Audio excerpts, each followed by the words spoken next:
Subscribe now and press the bell icon. Never miss an update. In the last video we have seen property binding. Now we will learn style binding in Angular. Let's create a div tag and style it color red with text NSCODE in it. NSCODE. So on browser you will see NSCODE in color red. But how to do it in Angular using style binding? So let's remove this code and do it in Angular. So we will write style.color in the square brackets, that is for binding, then double quotes orange. So this will add a color orange to our NSCODE text. Oops, sorry, I just missed the single quote in orange. So now our text is in orange color.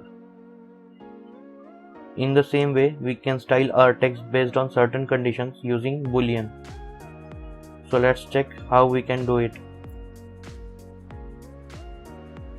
Here we will write style dot color in the property binding thing. So let's remove this extra bracket. Style dot property equals to expression. So here the property will be color because we are just changing the color of our text. So has error question mark color red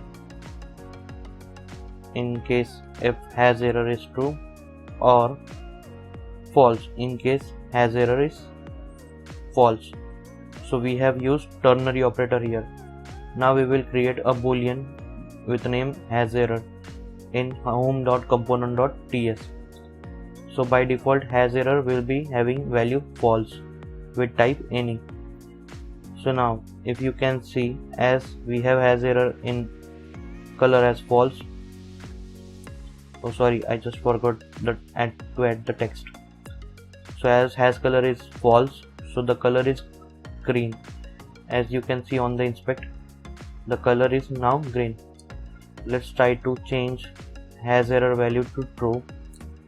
So now the color of NSCODE channel text will be red.